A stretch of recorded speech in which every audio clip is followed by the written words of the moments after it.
Qur'oniylar kofirlar. Qur'oniylar murtadlar. Bular bilan oldi sotdi qilib bo'lmaydi.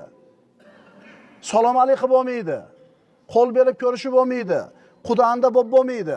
Bular bilan aloqani uzish kerak. Chunki murtad bilan muomala qilinmaydi. A few moments later. Endi ahli sunna val jamoa bularga o'xshab bir odamni kofir deyishlikka shoshiladimi? Yo'q, shoshilmaydi. Uni kofir bo'lishiga sabab bo'ladigan hamma shartlarini, to'siqlarni hisobga oladi. Mulla Ali Qori shunday deydi.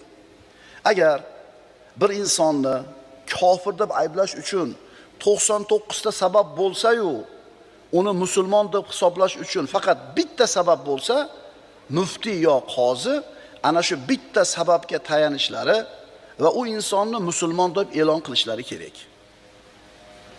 Demak, bu fikr Qur'on va sunnatga, salafis solih va barcha zamonlardagi muhtaram ulamolarning fikriga mos keladi.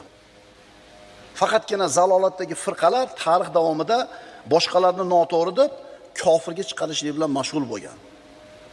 Biz birodar